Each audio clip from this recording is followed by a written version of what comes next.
الصلاة والسلام على خاتم الأنبياء والمرسلين أما بعد أعوذ بالله من الشيطان الرجيم بسم الله الرحمن الرحيم أولئك الذين هدى الله فبهداه مقتدي۔ معزز حضرات، آج میں آپ کی خدمت میں پیارے نبی صلی اللہ علیہ وسلم کے ایک اور مشہور صحابی جن کا نام کسی کے لیے نیا نہیں ہے، حدیث کی کتابیں پڑھنے پڑھانے والے اور سننے سنانے والے بار بار آپ کا نام سنتے ہیں۔ میری مراد حضرت جابر بن عبداللہ رضی اللہ تعالیٰ عنہما۔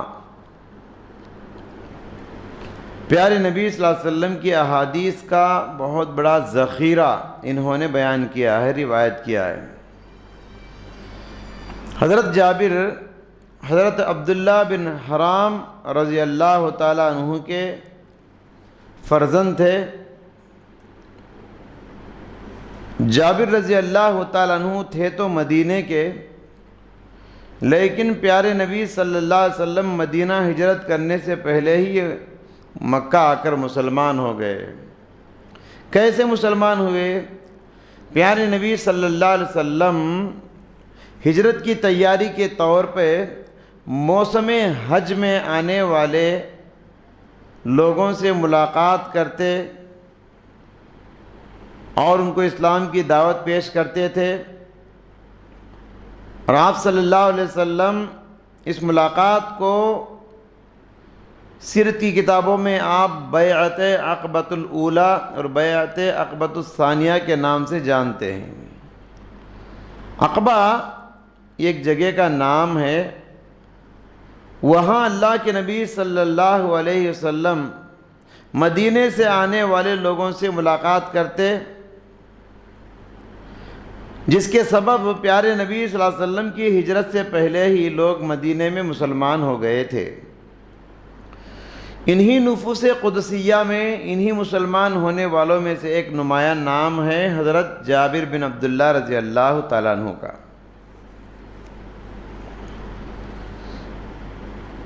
جابر بن عبداللہ رضی اللہ تعالیٰ عنہ پیارے نبی صلی اللہ علیہ وسلم کے بڑے چہیتے صحابی تھے، بڑے لاڈلے صحابی تھے، بڑے پیارے صحابی تھے۔ ایک مرتبہ کا واقعہ ہے کہ کہتے ہیں کہ میں ایک سفر میں تھا اور میری سواری جو اونٹ تھا میرا، چلتے چلتے چلتے تھک کر بیٹھ گیا، اور میں اس کو اٹھانے کی بہت کوشش کر رہا تھا، وہ اٹھ نہیں پا رہا تھا۔ اونٹ جب بیٹھ جاتا ہے تو جب تک وہ اپنی مرضی سے نہیں اٹھتا، کوئی اس کو نہ مار کے اٹھا سکتا ہے نہ ڈانٹ کے اٹھا سکتا ہے۔ میں بہت کوشش کر کے تھک گیا، مگر اٹھنے کا نام نہیں لیتا ہے اونٹ۔ وہ تو اچھا ہوا کہ پیچھے سے پیارے نبی صلی اللہ علیہ وسلم بھی تشریف لائے۔ کہا جابر کیا بات ہے، کیا پریشان ہو؟ کہا کہ اللہ کے نبی میرا اونٹ اٹھتا نہیں ہے اور قافلہ آگے بڑھ گیا ہے۔ اور پیارے نبی صلی اللہ علیہ وسلم ہمیشہ پیچھے آتے تھے، سید القومی خادمہم جیسے کہتے ہیں، قوم کا سردار پیچھے ہوتا ہے۔ تو اللہ کے نبی صرف ایک دو مار میں اس کو اٹھا دیے۔ جیسے اللہ کے نبی اس کو ایک مار مارے، ایک ضرب لگائے تو اٹھ کے ایسا چلنے لگا اتنا تیزی سے، کہتے ہیں کہ فصار سیرا لم یسر مثلہ قط، اس کے اندر ایسی طاقت آ گئی کہ یہ اونٹ بہت تیز رفتاری سے چلنے لگا۔ پیارے نبی صلی اللہ علیہ وسلم نے فرمایا کہ اے جابر یہ اونٹ مجھے بیچ دو۔ حضرت جابر نے کہا اللہ کے نبی یہ تو قیمتی سواری ہے، میں آپ کو دے نہیں سکتا۔ پیارے نبی نے اصرار کیا کہ نہیں جابر مجھے چاہیے، مجھے دے دیجئے نا۔ حضرت جابر نے کہا ٹھیک ہے اللہ کے نبی، مدینہ پہنچنے کے بعد میں آپ کو دوں گا۔ جب مدینہ پہنچ گئے تو اللہ کے نبی صلی اللہ علیہ وسلم کو اونٹ بیچ دیا۔ پیارے نبی صلی اللہ علیہ وسلم اونٹ کی قیمت جابر کو ادا کیے، پھر دوبارہ اونٹ بھی حضرت جابر کو واپس کر دیے۔ تو گویا کہ پیارے نبی صلی اللہ علیہ وسلم کے ہدیہ دینے کا ایک انداز تھا۔ تو اس سے معلوم ہوا کہ اللہ کے نبی حضرت جابر کو کتنا چاہتے تھے۔ حضرت جابر کی ایک خصوصیت یہ تھی، ان کو 9 بہنیں تھیں، 9 بہنوں کے اکیلے بھائی تھے حضرت جابر بن عبداللہ۔ یہ ایک سفر میں پیارے نبی صلی اللہ علیہ وسلم نے سوال کیا، تزوجتا، جابر تم نے شادی کر لی؟ انہوں نے کہا کہ ہاں اللہ کے نبی میری شادی ہوئی ہے ابھی ابھی۔ آپ نے فرمایا بکرن ام طیبہ، کنواری لڑکی سے شادی کیے ہو یا بیوہ عورت سے شادی کیے ہو؟ حضرت جابر نے کہا اللہ کے نبی بیوہ خاتون سے۔ آپ نے فرمایا فہلا تزوجت بکرن، کیوں جابر؟ کیونکہ جوان تھے حضرت جابر۔ کہا اللہ کے نبی نے کیوں کنواری عورت سے شادی کیے ہوتے؟ تو حضرت جابر نے کہا اللہ کے نبی دراصل بات یہ ہے، میرے والد حضرت عبداللہ بن حرام الخزرجی رضی اللہ تعالیٰ عنہ میری سرپرستی میں 9 بہنوں کو دے کر شہید ہو گئے۔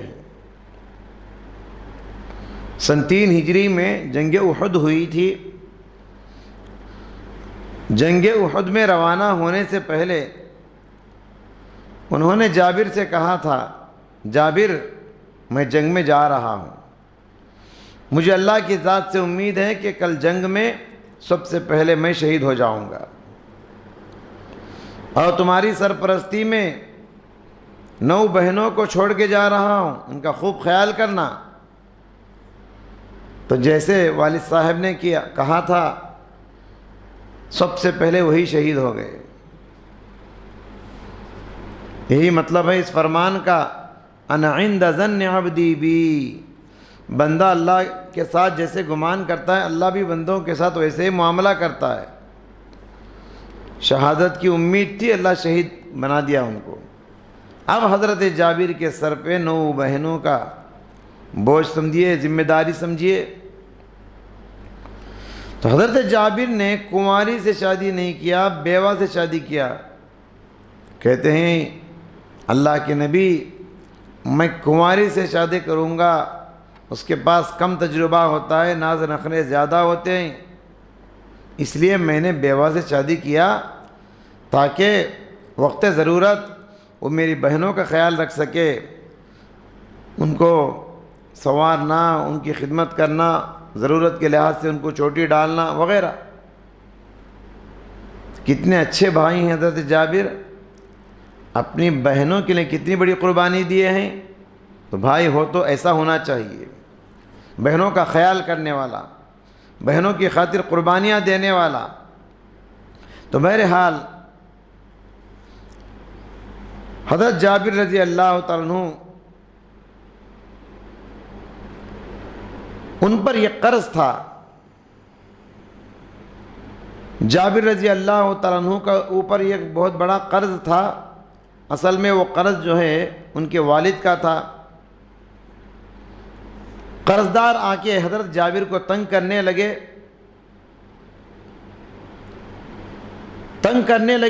ستانے لگے۔ تو حضرت جابر رضی اللہ عنہ کہتے ہیں کہ میرے باغ میں اتنے پھل نہ تھے کہ اس کے ذریعے سے قرض ادا کر سکوں، تو لہٰذا حضرت جابر نے اللہ کے نبی صلی اللہ علیہ وسلم سے ایک ریکمنڈیشن کی، درخواست کی، اللہ کے نبی آپ میرے اور میرے والد کے حق میں سفارش کر دیجئے، قرض داروں سے کہہ دیجئے کہ ذرا مہلت دیں مجھے۔ تو پیارے نبی صلی اللہ علیہ وسلم نے، کیونکہ وہ یہودی تھا، وہ جس نے قرض دیا تھا یہودی تھا، پیارے نبی نے اس سے درخواست کی تو اس نے انکار کر دیا، ذرا ٹائم دو، ذرا وقت دو، بعد میں ادا کریں گے۔ اس نے کہا کہ نہیں، میں کوئی ٹائم نہیں دوں گا، مہلت نہیں دوں گا۔ تو پیارے نبی نے کہا کہ ایسا کرو جو بھی باغیچے کی پیداوار ہے وہ لے لو، باقی معاف کر دو۔ اس نے کہا میں معاف نہیں کروں گا، نہ مہلت دوں گا نہ معاف کروں گا، دونوں سے انکار کر دیا۔ تو پیارے نبی صلی اللہ علیہ وسلم نے حضرت جابر رضی اللہ تعالیٰ عنہ کی پریشانی کو دیکھ کر فرمایا پریشان نہ ہونا جابر۔ باغیچے میں اللہ کے نبی داخل ہوئے، باغیچے کے اطراف گھوم کے دعا کیے، درختوں کے درمیان پھرتے ہوئے پیارے نبی دعا کیے، دعائیہ کلمات پڑھے، پھر کہا اب کھجور جو نکلیں گے باغ سے ناپتے جاؤ اور اس کو قرض ادا کرتے جاؤ۔ حضرت جابر رضی اللہ تعالیٰ عنہ کھجور اللہ کے نبی کی دعا کا نتیجہ تھا۔ پہلے وہی باغ جو ہے قرض ادا کرنے کے لیے ناکافی تھا، لیکن نبی کی دعا کے بعد ایسی برکت آئی، سارا قرض ادا کر دیا۔ اس کے باوجود جیسے کہ ویسے کھجور درختوں پہ لگے ہوئے تھے، لدے ہوئے تھے۔ یہ دعا کا اثر تھا پیارے نبی صلی اللہ علیہ وسلم کی۔ ان کے والد جو جنگ احد میں شہید ہو گئے، آپ کو معلوم ہے جنگ احد میں 70 صحابہ شہید ہوئے تھے، انہی میں سے جابر کے والد عبداللہ رضی اللہ عنہ ایک ایک قبر میں 2 2 3 3 آدمی کو رکھ دیے تھے۔ 70 قبر کہاں سے کھود پائیں گے؟ بہت مشکل ہے قبروں کو کھودنا، تو ایک ایک قبر میں 2 2 3 3 لاشوں کو رکھ دیے، صحابہ کو رکھ دیے تھے۔ تو حضرت جابر بن عبداللہ رضی اللہ تعالیٰ عنہ ان کے والد کے ساتھ قبر میں جو صحابی تھے وہ عمر بن جموح رضی اللہ تعالیٰ عنہ تھے، دونوں کو ایک ساتھ دفن کیے۔ مگر جابر رضی اللہ تعالیٰ عنہ کو یہ پسند نہ تھا، ان کی خواہش تھی کہ ان کے والد کو سپریٹ الگ سے اکیلا دفن کیا جائے، تنہا دفن کیا جائے۔ بعد میں انہوں نے اللہ کے نبی صلی اللہ علیہ وسلم سے خواہش کی، اللہ کے نبی میری خواہش ہے میرے والد کو میں اس قبر سے نکال کے الگ دفن کروں۔ تو دفنانے کے 6 مہینے کے بعد اللہ کے نبی نے اجازت دی، تو 6 مہینوں کے بعد قبر کھودی گئی۔ تو سبحان اللہ فرماتے ہیں کہ قبر جیسی کی ویسی تازی تھی، گویا کہ ایسا لگتا ہے کہ ابھی سوئے ہوئے ان کے والد، اتنی تازی قبر تھی۔ صرف کان کا کچھ حصہ ذرا سا متاثر ہوا، باقی پورا جسم ان کا 6 مہینے پہلے جیسے تازہ تھا ویسے ہی ان کی قبر تازی تھی۔ تو گویا کہ یہ ان کے والد جابر بن عبداللہ رضی اللہ تعالیٰ عنہ کی کرامت تھی۔ جابر رضی اللہ تعالیٰ عنہ ایک مرتبہ کہتے ہیں کہ میں بیمار ہو گیا، اتنا بیمار ہوا کہ بے ہوش ہو گیا۔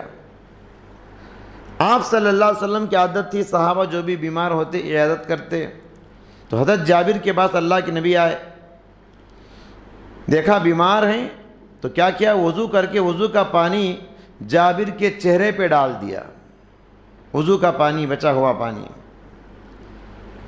تو بے ہوش تھے حضرت جابر، تو ہوش آ گئی، تو بولے اللہ کے نبی نہ میرے والدین ہیں اور نہ ہی میری کوئی اولاد ہے، اللہ کے نبی میرا جو مال ہے اس کا وارث کون ہے؟ پھر میں یہ مال کسے دے کر جاؤں؟ میرے ماں باپ بھی نہیں ہیں، میری کوئی اولاد نہیں ہے۔ تو پیارے نبی صلی اللہ علیہ وسلم اس وقت کلالہ کی آیت نازل ہوئی تھی، اس میں بتایا گیا کہ جو انتقال ہو اس کے والدین اور اولاد نہ ہو تو اس کے بھائی اور بہنیں اس کے مال کے وارث بنیں گے۔ یہ مسئلہ بھی دنیا والوں کو حضرت جابر رضی اللہ عنہ کے ذریعے سے معلوم ہوا۔